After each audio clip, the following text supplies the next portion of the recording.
Welcome, everyone, to another episode of the Curious Mind podcast. My name is Gabriel Ellis. I'm a psychologist, a psychotherapist, and a Buddhist scholar. And in this podcast, I investigate topics that relate to healing, to therapy, to spirituality, or to the philosophy of mind. Today is another cross topic that I think includes all of these different aspects. I covered a similar topic some years ago, but I want to update it and to repeat the important elements today again because they are very essential and I think they affect many therapeutic or in general healing processes. The topic is what I see as the preconditions for therapeutic healing. And this is, I think, relevant whether you do a formal therapy with someone or you are just generally in a therapeutic process yourself. So when it comes to therapy, there are so many different opinions, different techniques and approaches, and sometimes it seems like there is nothing that we can definitely say regardless of the circumstances. In fact, there's so many aspects where sometimes I'm asked, is this good or is this good? This approach, this technique, this perspective. And very often I have to say, well, as such, I cannot say if something is good or not. It depends on the case and it depends on the life situation where someone is. So the question then remains, are there things at all that we can generally say are good or beneficial? And this is what I want to cover today.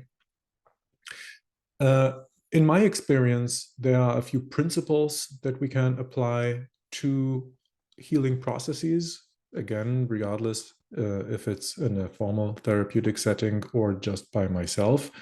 But those three principles that I want to discuss a little bit, they need to come in a package. They cannot be in isolation. And I hope to show also why that is necessarily the case.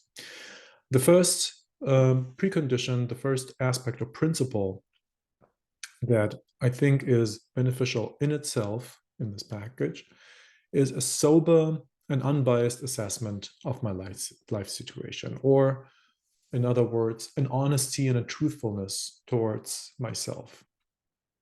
Why? Because obviously, if I'm running into issues today that I cannot solve with the resources or the information that I have, it means that my old answers are not valid anymore. I need to find something new.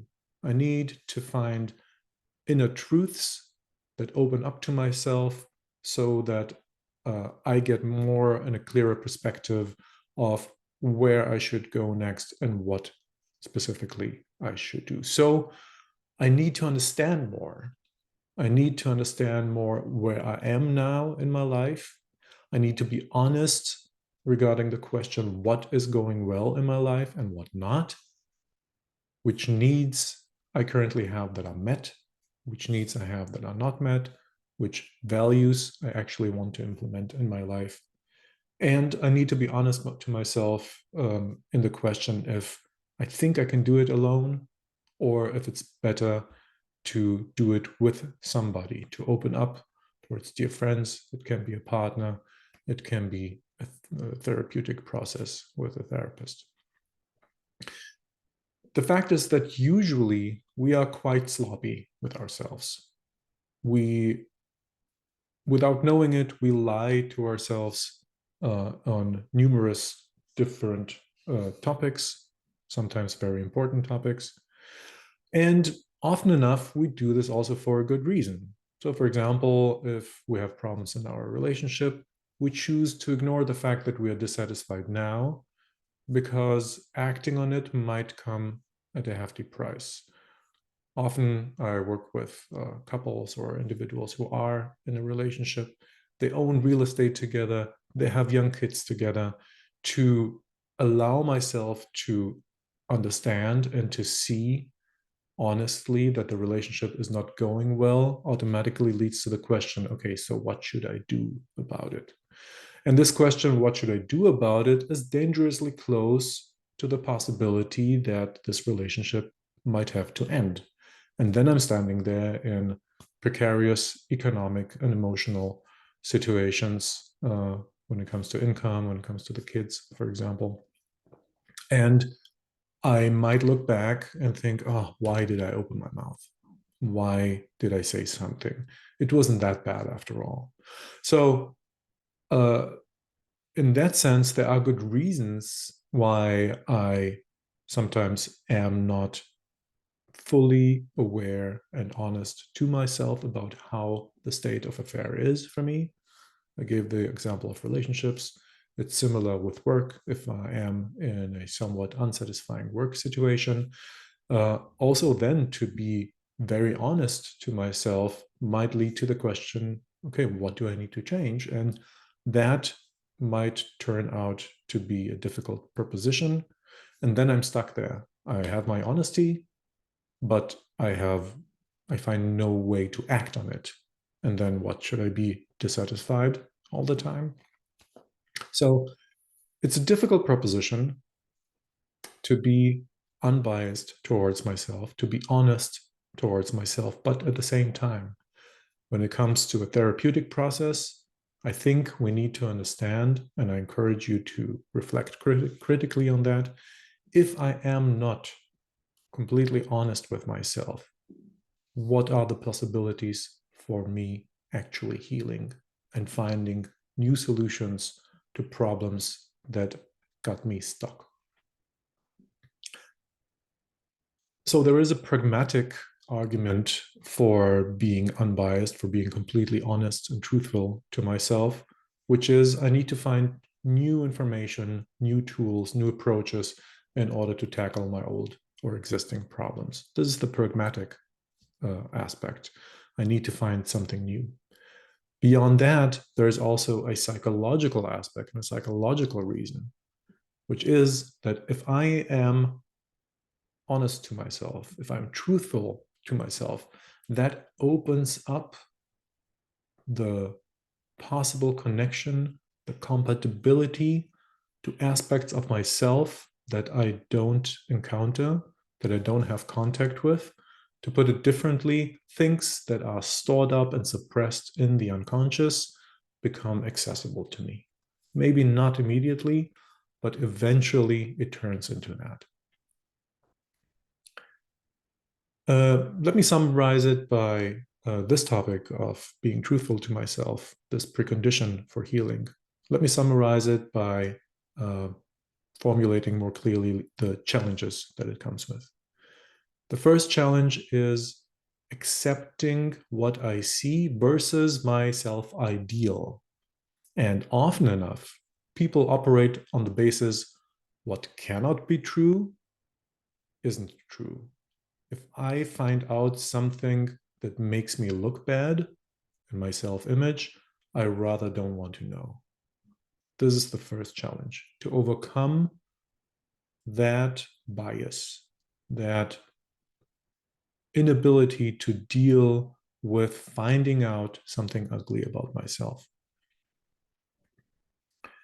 Mastering this challenge means to understand who I am now, what my life situation is now, regardless of what my ideal about myself, the relationship, the work situation, etc., is.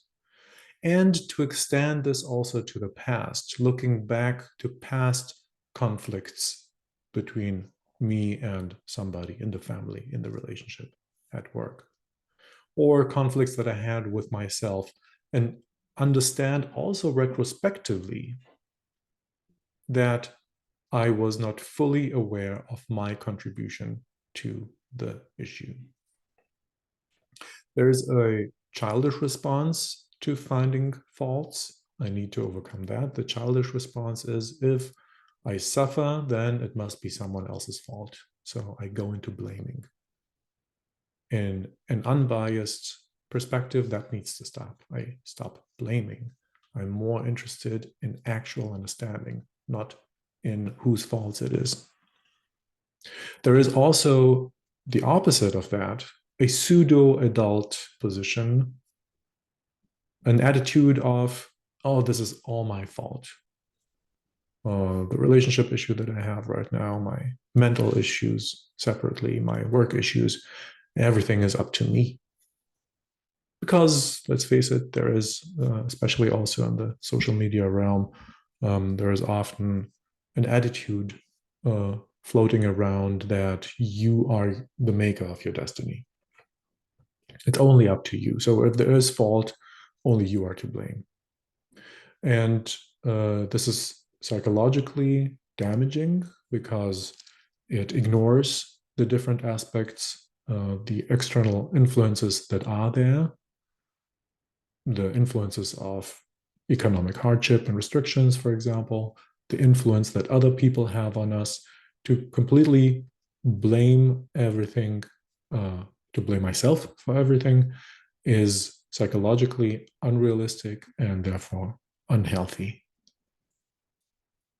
The goal is, in this precondition, to really see the things as for what they are as far as I can. And saying this, I understand that in my future reflections, I might see things differently.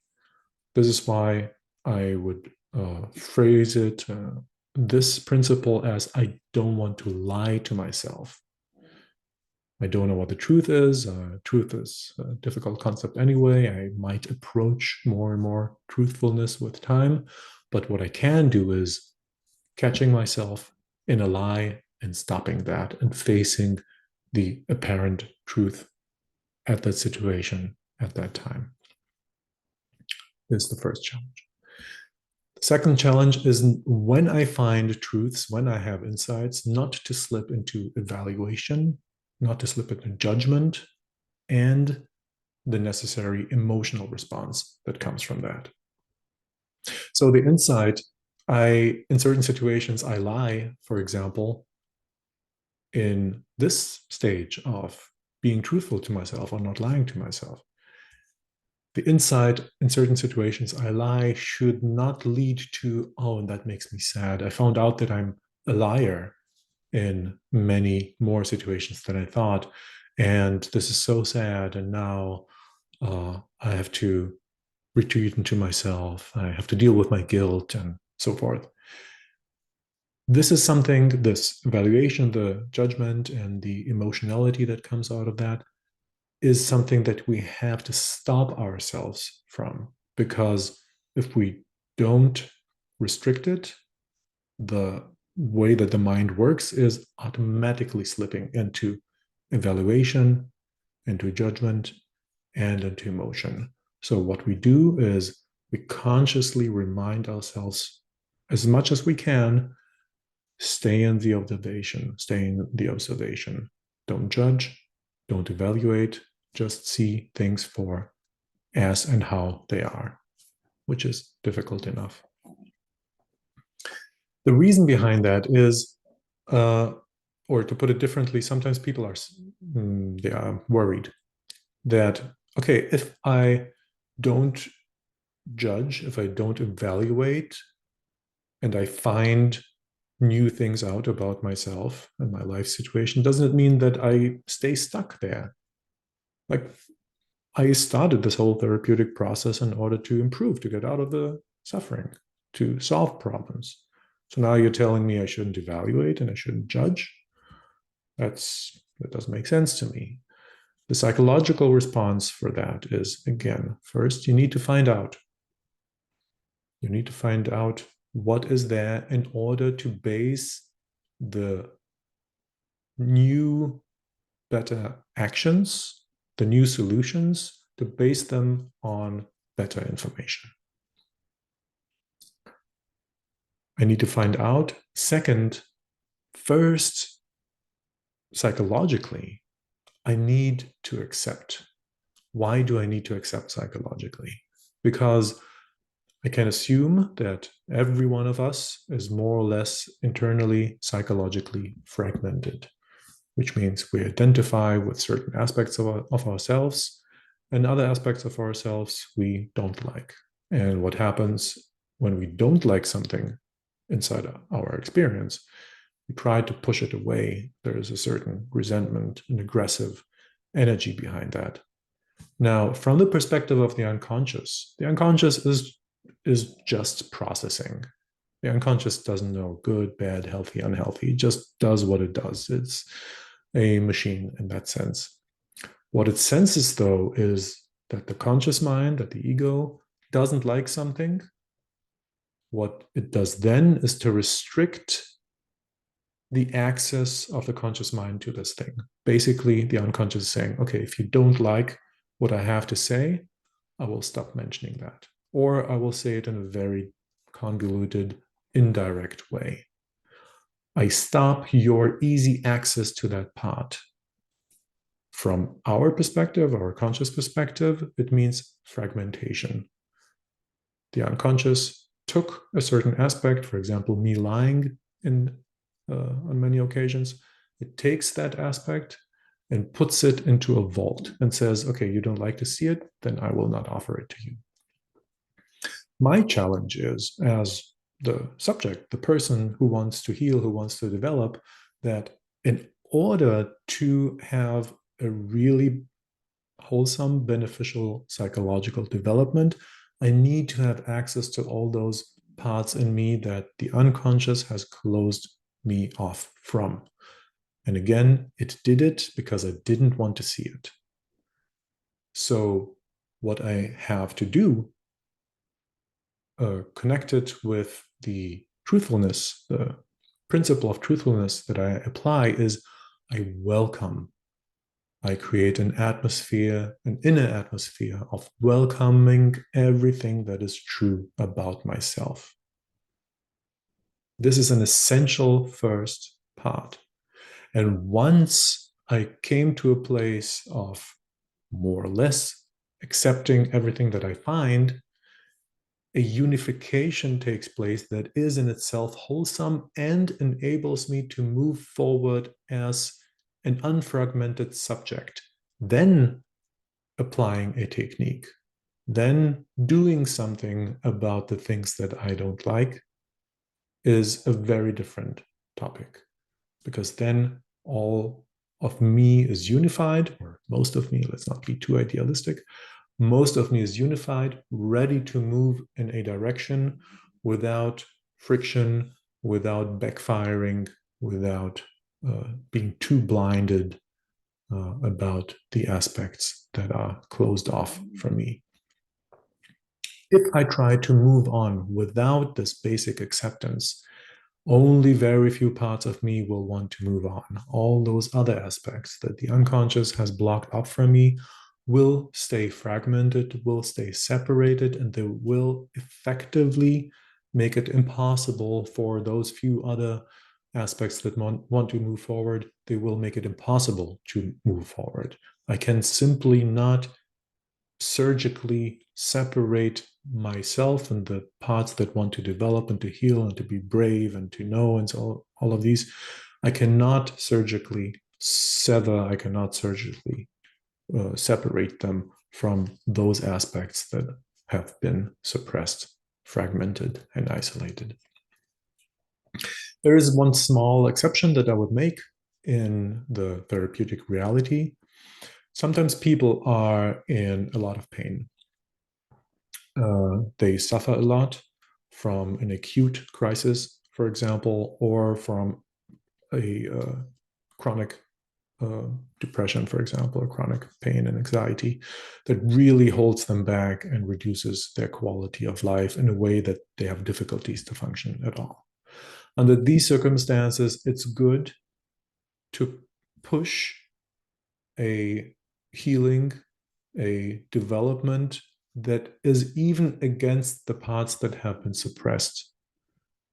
This is difficult to do it in a sustainable way, but it is possible for a short period of time to stabilize my state of mind, to stabilize the clients, to help them to move into temporarily into a healthier place, out of which they can form again, reflect better, so that they are not constantly constantly held back and absorbed by their pain, by all those thoughts that they have, by their blaming, the guilt, the hopelessness, the desperation, the numbness, and so on. Because in order to move on, we need to have those resources. We need to feel relatively good about ourselves. So in those situations, those periods of crisis, I would say there is an exception to the rule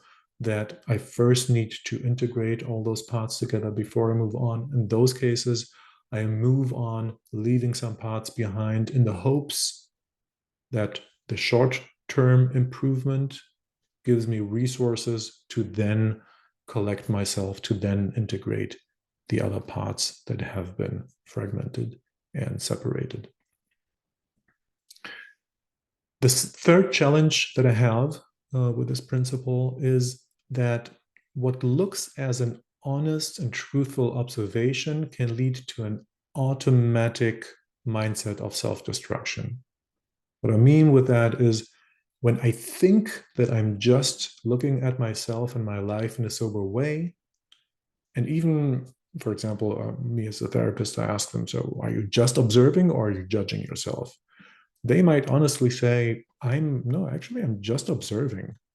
What they don't realize that very often in what comes in a package of supposedly sober and objective observation, there is a subtle undertone of negativity, of repulsion, of resentment that is included in that. And we cannot help it. It's connected with what it's automatically somehow in the package of honest observation, there is a slight negativity. What we do to counteract that is we induce positivity into the process of honest observation in order to make sure that there is no subtle negativity. The subtle negativity will hold us back. It will make it very difficult to A, observe, B, to change. So what we do there is we do a benevolent acceptance, a benevolent objective observation. And this actually leads me to the second principle. So here we leave behind the truthfulness as an aspect, as a precondition. And it leads to the second part, which is benevolence and goodwill towards myself and others. And here, I hope you already see how at least those first two principles, those preconditions, they are connected. If I focus too much on the pure truthfulness, honesty, sobriety, objectivity, I will overlook the subtle negativity that comes with it. And that will block my process. So it requires the second principle of benevolence and goodwill towards myself and towards others, towards this whole endeavor to make sure that what I find out is imbued with an energy that allows me to continue.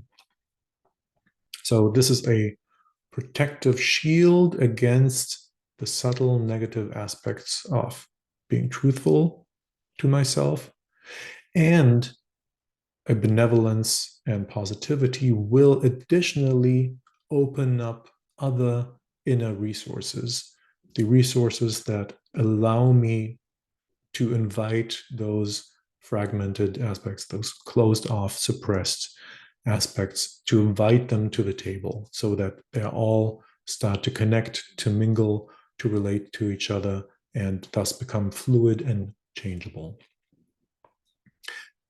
Also, here we have challenges, and I could identify three major challenges with this precondition of benevolence and goodwill towards myself.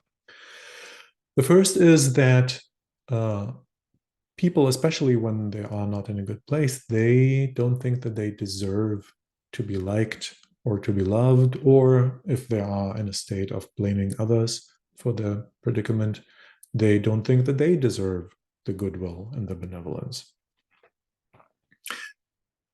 What people do when they are in such a state of finding themselves not deserving to be loved, is that they misunderstand benevolence as a concept.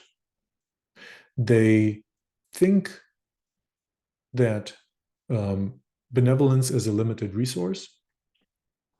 They treat it as a resource that, some sort of attention that that is limited when we deal with outside forces, and they don't see that when it comes to the inner logic, benevolence has an is required in an unlimited way. To deserve love is a thinking of objective social realities. Somebody deserves payment because they have done well.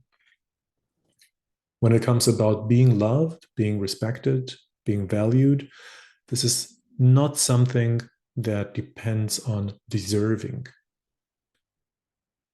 So then people say, okay, but look, I observed myself. I found out that I'm not a good person.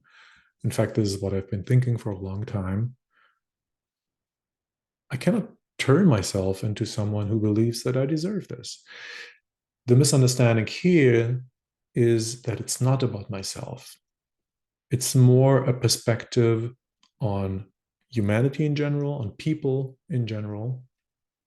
And when I think about anyone who is in pain, anyone who is struggling, who wants to heal, who wants to improve themselves, I think that as a general attitude, the response of the heart is that I wish them well.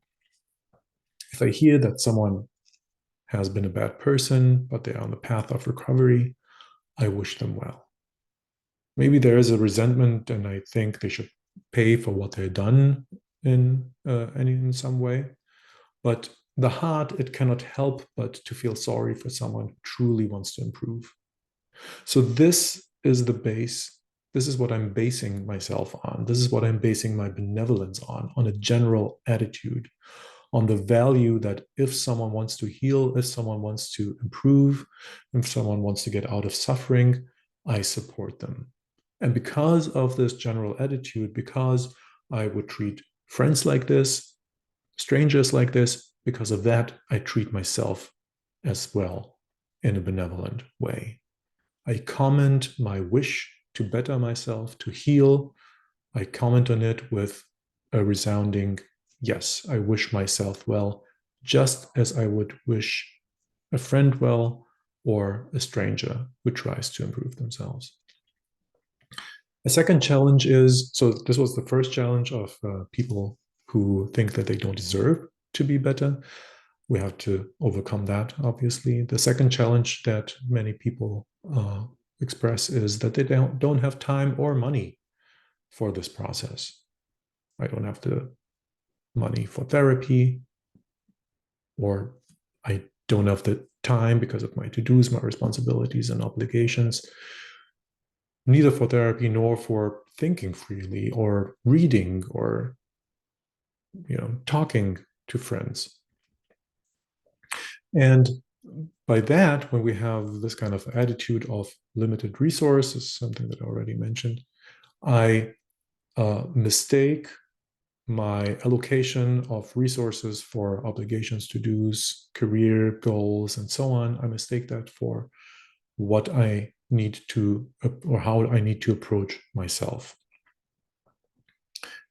So there is a conventional logic. The conventional logic is I just don't have time for certain things, which is true for outward, for conventional reality. But there is a logic of the subjective spirit. And the logic of the subjective spirit is that if the mind is not loved, is not supported, is not benevolently acted upon, this mind is confused, it's insecure, it will look outward for support, it will be needy, it will be dependent on others to get value, to get positivity, and it will be depressed eventually. So when we look at the logic of the subjective spirit, not the conventional reality that is true for the outside, it becomes clear that I simply have no alternative. And it's not a matter of time, it's not a matter of resources. If I don't act upon myself, if I don't address my wishes for well being with an attitude of benevolence, I will simply have very little chance to bring about a change that, after all, is supposed to improve my quality of life. So, the challenge is to overcome the attitude that I don't have time to focus on these things. There is no alternative. If I don't do it, I will be confused and I will not be able even to address my daily obligations properly. I will just lose and dissipate energy that I don't even have anymore. So there is no alternative. And by the way, it's not necessarily a question of putting a lot of time into it. It's really more an insight that then might even act on autopilot so that it adds benevolence and positivity to many other mental activities that I automatically act on. There's a third challenge when it comes to benevolence and goodwill towards myself, which is that people they say, I don't know how. I tried this technique. There is loving kindness meditation. I tried affirmations of in the morning, standing in front of the mirror and telling myself 10 times that I'm worthy, capable, lovable, and so on.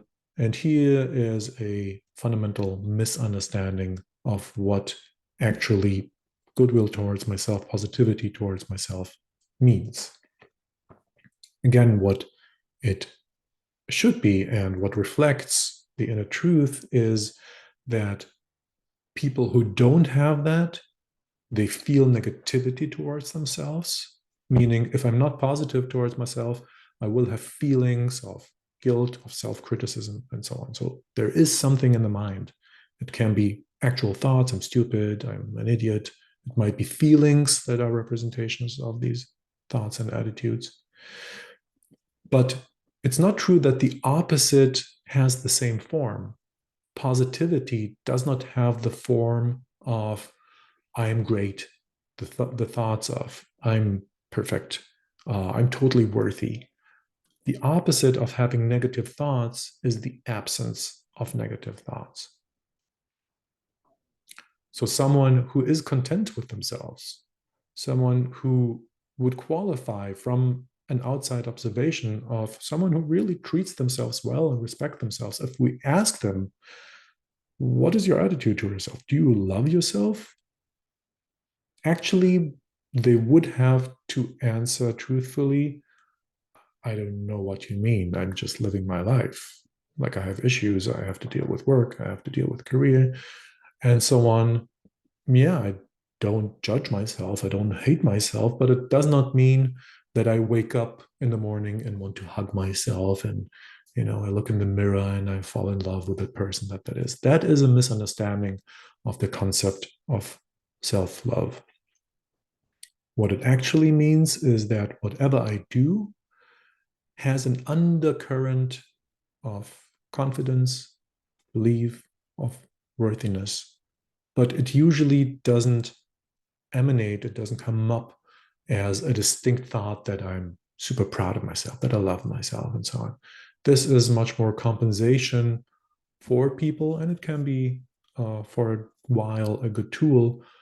It's a compensation for people who actually suffer from criticizing themselves, hating themselves, and so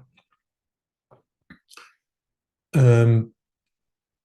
An technical aspect of what is necessary in order to really implement benevolence and goodwill towards myself is to observe what is going on inside of me, to detect what is negative, to detect criticism, to detect pain, and so on, and then to own it.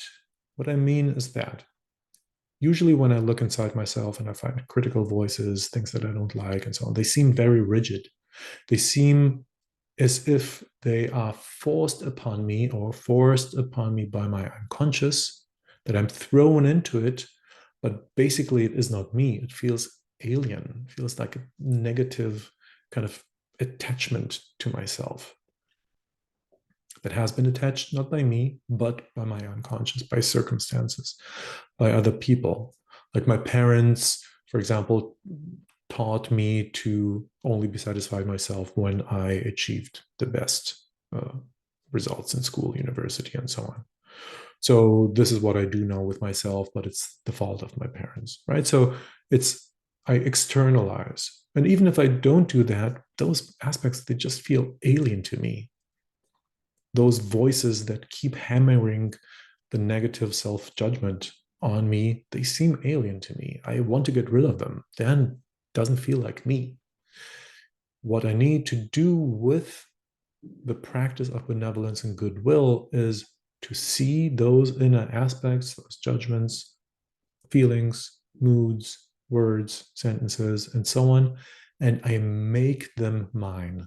I regard them, I see them with an attitude of, this is surely part of me. I can have access to it. This is me. This is part of me that makes this judgment. So what seems as alien, actually, in this practice, I re-own. I did it to myself based on circumstances in the past. The result was pain. I pushed away the pain. It seems alien. And now I need to reverse that. Oh, this is me. Without knowing it, I'm creating those judgments. Without knowing it, without knowing how, I create moods, emotions, and so on that are negative. And so I reverse that. Uh, and, and it's difficult to express. People who meditate, they know this process. I reverse that by approaching an attitude of, I don't know how, but this is me. It's just a statement. What is again important here is that I do that without judgment. What I mean with that is, often enough, this is very little of what I'm saying here is new. Maybe the connections I make are somewhat novel. Often enough in spirituality, people say, yeah, this is your mind. You need to take responsibility for it. Everything that happens within you, like I said in the beginning, is you. So you're responsible. You're to blame for whatever is happening inside of you. This attitude comes with a judgment. So you're bad if you did not achieve positivity yet, if you didn't achieve unification of your mind yet. This is what we leave behind. This is completely incompatible with an attitude of benevolence. What I do instead is I look inside myself, I see the aspects that are rigid, that don't seem to be me. For example, the voices, I'm bad, I'm negative, and so on. I approach them with benevolence. This is the big difference. I don't approach them with a judgment of, I need to control it or I need to get rid of this. I approach it with, surely you separated, fragmented, rigid aspect, surely you are me. And I don't know how I did it, but I separated you from me. I want to get close to you again. In fact, you are part of me. And when I do this successfully and with some practice, I will get an inner intuition of how to do this. What was rigid, what was external in my inside world, those thoughts, feelings, moods, and so on, suddenly they become semi-transparent, or they become fluid, they become accessible. And with that, they change their nature.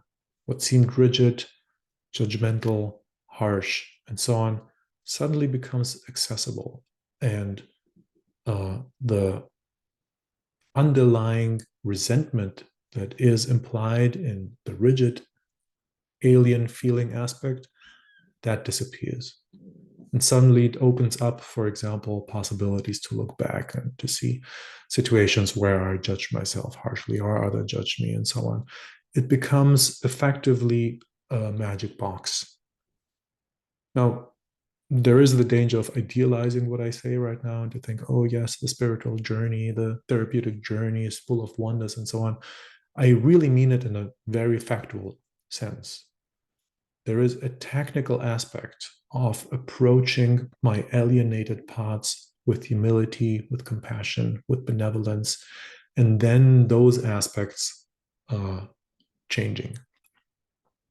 It doesn't have to be accompanied by a real insight. Some people don't feel very consciously the fluidity, the flexibility, the transparency that comes with this shift in approaching those alien parts, but they later report that they feel fine. So, what I'm saying is more a look behind the curtain. For some people, it is very conscious what is happening. For some people, it's even accompanied with a sense of wonder and awe of how a different approach towards myself can lead to such a different outcome. But for some people, it is not necessarily so. What is nonetheless necessary in either of those cases is that I stay firm in my benevolence, I stay firm in my wish for myself to be well, to be free of pain, to heal, to feel better, to be better adjusted, or whatever word form you want to put it. And this leads actually into the third aspect. The third aspect is taking responsibility for what I found.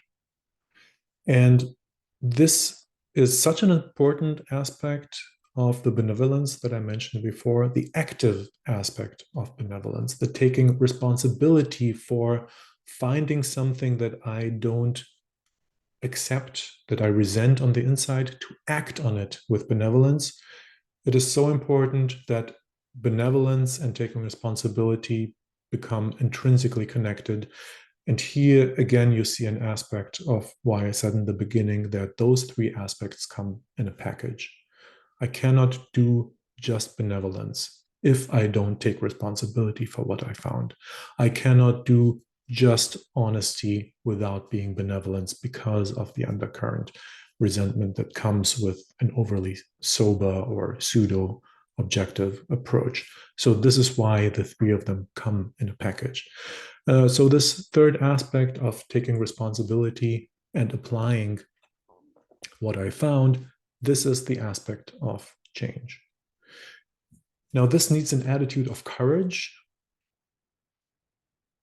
Courageous I have to be because taking responsibility always puts me in a certain dilemma.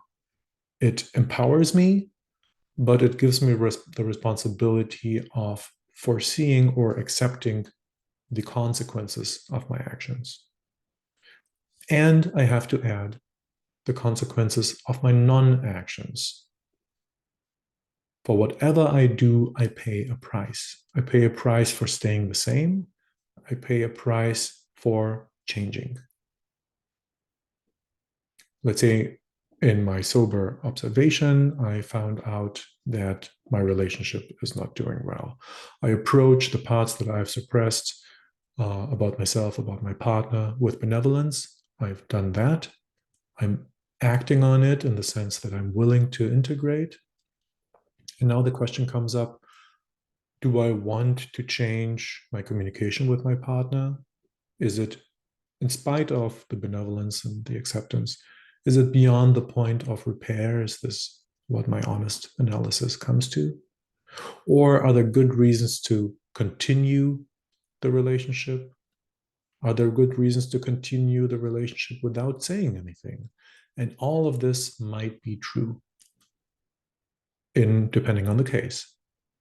What I have to do is to understand that for doing something, saying something, not doing something, not saying something, that all of them come with a possible price. And I need to ask myself, which price am I rather willing to pay? And this is the difficult job of responsibility. Now, that would be maybe easy enough in certain isolated topics, But the more encompassing I make my investigation about my life and applying responsibility for that, for the outcomes of my uh, investigations, you see that suddenly the list of taking responsibility can become quite long and about very important aspects of my life. And here again, I really truly need my honest assessment, my truthfulness, and a very healthy dosage of benevolence towards myself and others. Otherwise, I would not have the resources, the capabilities to deal with all those responsibilities that I have seen, that I want to own. The same if I'm dealing not with relationships, but with work, or with my private life, with friendships, and so on. The second challenge here is that taking responsibility stands somewhat in a conflict with my objective reasoning. When I look at my situation objectively, I my tendency is to say, look, I'm not responsible for everything. They have been parents, there have been socioeconomic situations, there have been political realities. How is it that I am supposed to take responsibility for what I have found, changing it within myself, and neglecting or ignoring those outside circumstances? And here we are in a certain dilemma between the outside objective reality and the logic of the subjective spirit. Again, we come again and again when we are on a healing journey, on a therapeutic journey, or a spiritual journey, we come again and again to this division line between an outside world that has its logic and an inside world that has its logic, and both are separate. On the outside level, there is something like a society. There are political structures, there are laws, there are ways to communicate differently, there are the responsibilities of or the contributions of others to the way that I think and feel. That is all correct. But psychologically and spiritually, I need to approach those topics as if it is in my full hands. Again, not in the sense of controlling, not in the sense of uh, judging myself for not being able to access those parts and change them, but I need to attribute to myself a potential to access all of those parts, to infuse them with positivity and benevolence, and to make them part of my journey. This is psychologically what, or spiritually, if you will, what is absolutely necessary. It is necessary in therapy. It is necessary when I encounter any obstacles in my meditation practice. So, again, as I said before in the aspect of benevolence, I look at things as this is me, this is mine. And because this is mine, this is changeable. And what is changeable? What is changeable is my reactions to what I find. For example, I find a feeling of negativity towards my parents, towards the world, towards myself. I cannot immediately change that. There is no button that I can press that turns a negative feeling into a positive feeling. What I can do is I change the way that I react to it. And I put it in a little bit cliche, but maybe simple terms. I see this feeling and I approach it with, I don't understand you yet, but you are part of me. I want to relate to you. Come closer to me. I will hold you. Or take me to where you are coming from so that I understand, because I want to stay connected to you. This means this is the practical application of taking responsibility for what I have found. And following such a feeling, I will develop compassion and empathy for it. Understanding, oh, I engaged, I started, I free willingly got into a relationship that was difficult because I wanted to be loved. I wanted to feel that I'm accepted by anyone. I was that desperate at the time. And so I have compassion to myself. I develop compassion with my partner who has their own struggle, who has no way to know me better.